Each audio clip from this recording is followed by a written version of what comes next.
भीमा नामक एक शिकारी शिकार करने जंगल भितर को गला।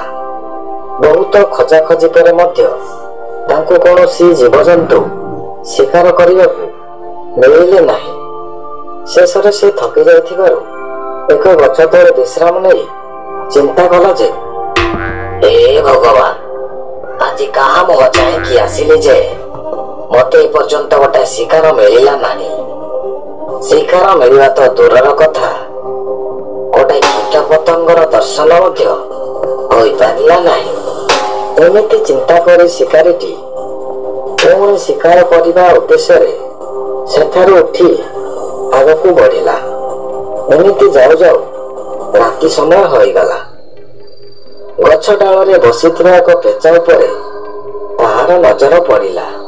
संगे संगे पेचा पक्षी से शिकारी लोकटी को देखी कहला, शिकारी भाई आज एत राति जंगल में कहीं बुलुछ?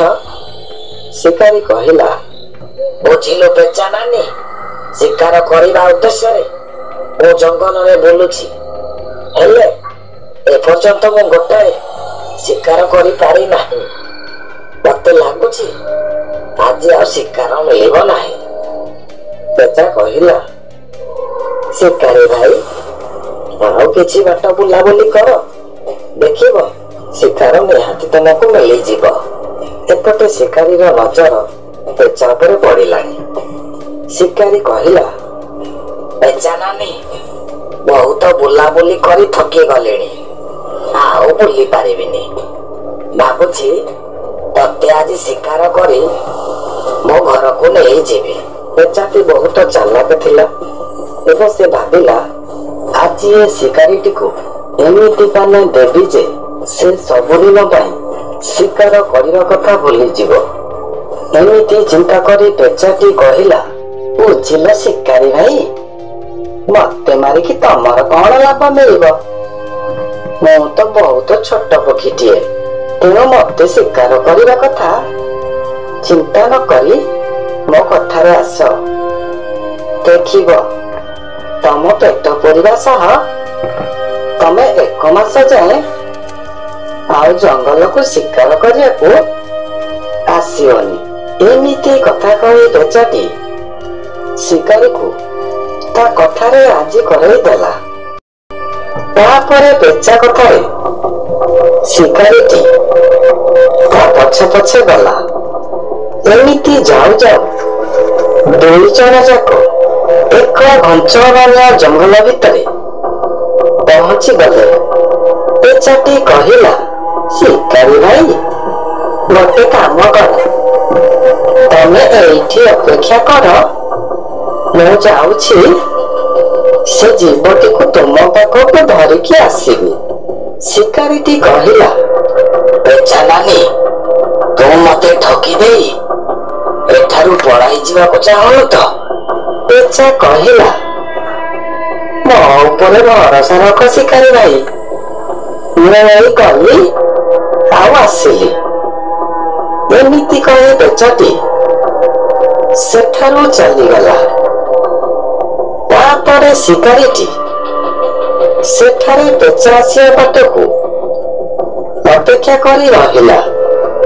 किछि समय परे पेचाटी निजर वेशभूषा बदलाई एक भूत पिशाचिनी भावरे आसी से शिकारी को डराइबाकू ता पछे पछे धाइला। तापरे शिकारीटी निजर जीवन बचाइबाकू जाई सेठारु धाई धाई निज घर आड़कू पळाई आसिला। से दिन ठारू शिकारीटी आउ केबे शिकार करने पाई जंगल को गला। गोपाल नामक एक व्यक्ति छोट गाँव में रहुथिला। से बहुत कंजूस एवं पुराना चिंताधारा थिला। से घरे गोटे शौचालय करिथिला, किंतु से शौचालय को न जाए सबु बेले बाहर को झाड़ा जाउथिला। तापर दिने से बाहर को झाड़ा जाउथिबा समय रे बाटर तार राम साथी रे देखा हला। गोपाल भाई घर तुम शौचालय करिकी କାହିଁକି ଝାଡ଼ା ଯାଉଛ? ବୁଝିଲୁ ରାମ ଭାଇ, ମୁଁ ଶୌଚାଳୟରେ କଣ ପାଇଁ ଝାଡ଼ା ବସିବି? ଶୌଚାଳୟରେ ଝାଡ଼ା ବସିବି ଶୌଚାଳୟ ଧୋଇବା ପାଇଁ ଫିନାଇଲ, ହାର୍ପିକ୍ କେତେ କଣ ଦରକାର? ଏତେ ପଇସା ମୁଁ କଣ ପାଇଁ ଖର୍ଚ୍ଚ କରିବି? ମୁଁ ବାହାରକୁ ଝାଡ଼ା ଦେଲେ ଆରାମରେ ଝାଡ଼ା ବସି ଆସିବି। ଗୋପାଳ ଭାଇ, ତୁମ ଭଳିଆ କିଛି ଲୋକ ବାହାରେ ଝାଡ଼ା ଫେରୁଥିବାରୁ ସେଥିପାଇଁ ବହୁତ ଲୋକ ହଇଜାରେ ମୃତ୍ୟୁବରଣ କରୁଛନ୍ତି। କାରଣ ସେଇ ଝାଡ଼ାରେ ବସୁଥିବା କିଛି ମାଛିମାନେ ଆସି ଆମ ଖାଦ୍ୟ ଉପରେ ବସିଥାନ୍ତି। କିନ୍ତୁ ଗୋପାଳ ରାମ କଥାକୁ ଧ୍ୟାନ ନ ଦେଇ ତା ବାଟରେ ସେ ଚାଲିଗଲା। ଏମିତି କିଛି ଦିନ ବିତିଗଲା। ଖରା ଦିନ ଯାଇ ବର୍ଷା ଋତୁ ଆସିଲା। ବନ୍ଧ ଗାଡ଼ିଆ ପୋଖରୀ ଚାରିଆଡେ ପାଣି ଭର୍ତ୍ତି ହୋଇଗଲା। ପୁରୁଣା ଅଭ୍ୟାସ ଥିବାରୁ ପୁଣି ଗୋପାଳ ବାହାରକୁ ଝାଡ଼ା ଫେରିବା ପାଇଁ ଗଲା। ତାପରେ ଏମିତି ଦିନେ ତାର ଦେହ ଖରାପ ହେବାରୁ ଚିକିତ୍ସା କରିବା ନିମନ୍ତେ ଡାକ୍ତରଙ୍କ ନିକଟକୁ ଗଲା। ଡାକ୍ତର ବାବୁ, ମୋ ଦେହ ଜମା ଭଲ ଲାଗୁନି। ବହୁତ ପେଟ ବଥା ହେବା ସହ ବାନ୍ତି ଏବଂ ଜ୍ୱର ହଉଛି। ଆଚ୍ଛା ଠିକ ଅଛି, ମୁଁ ଔଷଧ ତୁମକୁ ଦେଇଦେଉଛି। ତମେ ଏହାକୁ ସବୁଦିନ ଖାଇବ ଏବଂ ବାହାରକୁ ଝାଡ଼ା ଯିବ ନାହିଁ କିମ୍ବା ବାସି ଖାଦ୍ୟ ଖାଇବ ନାହିଁ। ତାପରେ ଗୋପାଳ ସେହି ଔଷଧ ଖାଇବା ଦ୍ୱାରା ତାହାର ଦେହ ଭଲ ହେଲା। ସେ ତା ଭୁଲର ପଶ୍ଚାତାପ କଲା ଏବଂ ସେହିଦିନ ଠାରୁ ନିଜ ଘରେ କରିଥିବା ଶୌଚାଳୟକୁ ଗୋପାଳ ଝାଡ଼ା ଫେରିବାକୁ ଚାହେଁ ଏବଂ ସମସ୍ତଙ୍କୁ ନିଜ ଘରେ ଶୌଚାଳୟରେ ଝାଡ଼ା ଯିବାକୁ କହେ।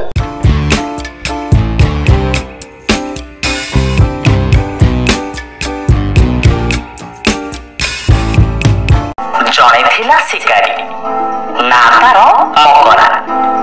ଘରେ ତାର ଛୋଟିଆ ଝିଅଟିଏ। ବଣରୁ ପକ୍ଷୀ ଶିକାର କରିବା ଆଉ ତାକୁ ନେଇ ଦୂର ବଜାରରେ ବିକ୍ରି କରିବା, ଏଇଟା ହଉଛି ତାର ବ୍ୟବସାୟ। ସେ ପ୍ରତିଦିନ ବଣକୁ ଯାଏ। ହାତରେ ଗୋଟିଏ ଫାଶ ଓ ଗୋଟିଏ ପଞ୍ଜୁରୀ।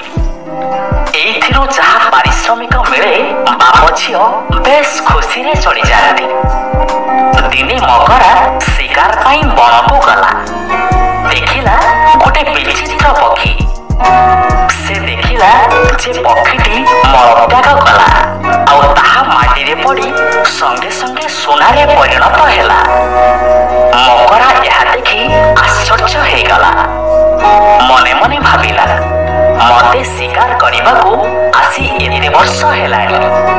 କେତେ କେତେ ରଙ୍ଗ ବେରଙ୍ଗର ପକ୍ଷୀଙ୍କୁ ଦେଖିଛି, ତାଙ୍କୁ ଶିକାର କରିଛି, ହେଲେ ଇଏ କୋଉ ପ୍ରକାର ପକ୍ଷୀ? ସେ ଯାହା ବି ହଉ, ମତେ ଆକୁ ଧରିବାକୁ ପଡ଼ିବ। ଯଦି ଆକୁ ମୁଁ ଧରିଦିଏ ତେବେ ମୋର ଆଉ ଅଭାବ ରହିବ ନାହିଁ। ସାରା ଜୀବନ ଖୁସିରେ କଟିବ। ଏଇଆ ଭାବି ସେ ଅତି ଚାଲାକର ସହ ଗଛରେ ଫାଶ ବସେଇଲା ଆଉ ସେ ପକ୍ଷୀଟିକୁ ଧରିନେଲା। ମକରା ତାକୁ ପଞ୍ଜୁରୀ ଭିତରେ ରଖିଲା ଆଉ ଖୁସି ମନରେ ଘରକୁ ଫେରିଲା। କିନ୍ତୁ ଘରକୁ ଯିବା ବାଟରେ ସେ ମନେ ମନେ ଚିନ୍ତା କଲା, ଏହାର ମଳ ସୁନା ହଉଛି ବୋଲି ଯଦି ଲୋକେ ଜାଣିବେ ତେବେ ରାଜାଙ୍କୁ କହିଦେବେ। ଫଳରେ ରାଜା ମତେ ଦଣ୍ଡ ଦେଇପାରନ୍ତି। ତେଣୁ ସେ ମନରେ ସ୍ଥିର କଲା ଯେ ସେ ନିଜେ ଯାଇ ରାଜାଙ୍କୁ ଏ ବିଷୟରେ କହିବ ଆଉ ରାଜାଙ୍କୁ ଦେଇ ଆସିବ। ଫଳରେ ରାଜା ଖୁସି ହେଇଯିବେ ଆଉ ପୁରସ୍କୃତ ମଧ୍ୟ କରିବେ। ଏଇଆ ଭାବି ସେ ରାଜାଙ୍କ ପାଖରେ ପହଞ୍ଚିଲା। ରାଜାଙ୍କୁ ସବୁ କଥା ଜଣେଇ ସେ ପକ୍ଷୀଟିକୁ ଦେଲା। ରାଜା ବି ଭାରି ଖୁସି ହେଇଗଲେ ଆଉ ମକରାକୁ ଖୁସି କରିବାକୁ ବହୁତ ଗୁଡ଼ିଏ ସୁନା ମୋହର ଦେଲେ। ମକରା ଖୁସି ଖୁସି ଘରକୁ ଫେରିଲା। ସେପଟେ ରାଜା ସିନା ପକ୍ଷୀଟିକୁ ରଖିଦେଲେ, କିନ୍ତୁ ମନ୍ତ୍ରୀମାନେ ଏ କଥାକୁ ମୋଟେ ବିଶ୍ୱାସ କଲେନି। ସେ ରାଜାଙ୍କୁ କହିଲେ, ଗୋଟିଏ ପକ୍ଷୀର ଜନ୍ମ ଗୋଟିଏ ଅଣ୍ଡାରୁ। ସେ ସୁନା ସୁନା ମଳତ୍ୟାଗ କରିବା କ'ଣ ସମ୍ଭବ? ଆପଣ ଅଯଥାରେ ଏ କଥାକୁ ଧ୍ୟାନ ଦିଅନ୍ତୁନି। ସେ ଶିକାରୀଟି ନିଶ୍ଚୟ ମିଛ କଥା କହି ଆପଣଙ୍କଠୁ ପୁରସ୍କାର ନେବାକୁ ଆସିଥିବ। ମନ୍ତ୍ରୀମାନଙ୍କ ପାଖରୁ ଏକଥା ଶୁଣି ଶେଷରେ ରାଜା ସେ ପକ୍ଷୀଟିକୁ ଛାଡ଼ିଦେଲେ। କିନ୍ତୁ ଏ କ'ଣ? ରାଜାଙ୍କ ହାତରୁ ପକ୍ଷୀଟି ବାହାରିବା ମାତ୍ରକେ ମଳତ୍ୟାଗ କଲା ଆଉ ସେଠୁ ଉଡ଼ି ଚାଲିଗଲା।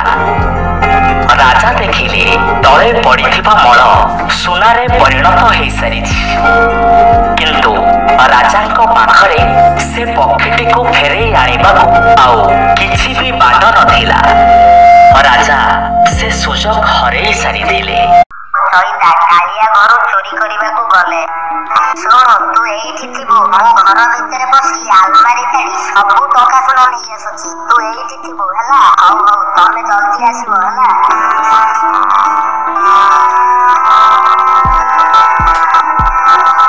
ସମସ୍ତେ ଶୋଇଛନ୍ତି। ଏବେ ଧୀରେ ଧୀରେ ଯାଇ ଟଙ୍କା ସୁନା ଥିବା ଜାଗାରେ ପହଞ୍ଚିବାକୁ ପଡିବ।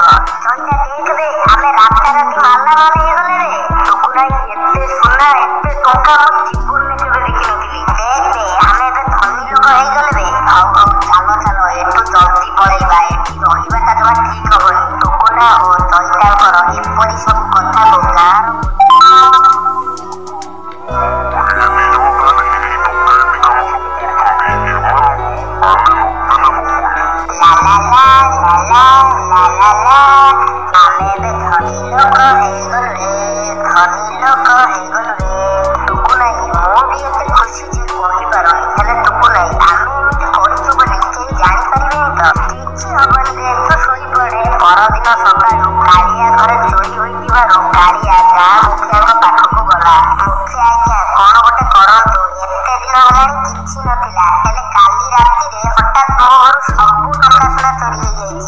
ମତେ ଲାଗୁଛି ଇଏ ଆମ ଗାଁ ଲୋକଙ୍କ କାମ।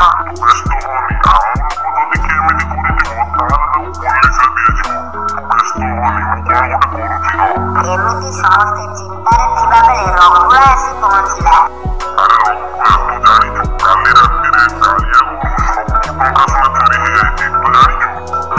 ଜାଣିଛୁ ମାନେ କାଲି ଚୋରି ହେଲା ବେଳେ ମୁଁ ଖୋଦ ସେଇଠି ଥିଲି।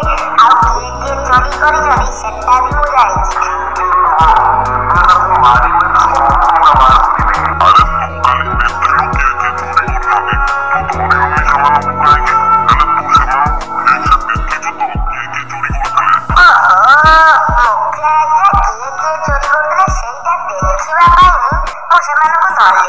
ମୁଁ ଯଦି ଧରିବା ପାଇଁ ଯାଇଥାନ୍ତି ତାହେଲେ ସେମାନେ ମୁହଁ ଲୁଚେଇ ଦୌଡ଼ିଥାନ୍ତେ। ସେଇ ଲାଗି ମୁଁ ଛକିକି ଦେଖିଛି କିଏ କିଏ ଚୋରି କରୁଥିଲେ।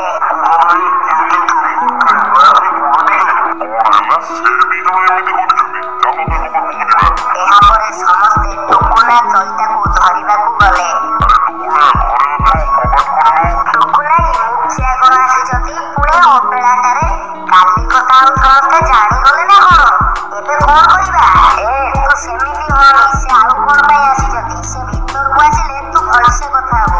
ଆଉ ଏମିତି କଥା ହବୁନି ଯେ ସମସ୍ତେ ଆମକୁ ସନ୍ଦେହ କରିବେ। ହଉ ହଉ,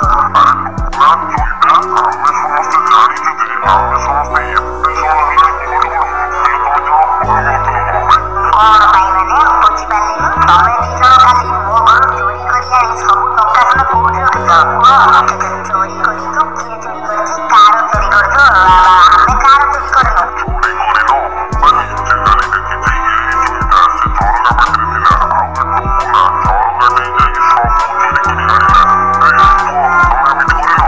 ନା, ଏମିତି ଆମେ କରିନୁ। ଆମେ କାହିଁ କାର ଚୋରି କରିବୁ?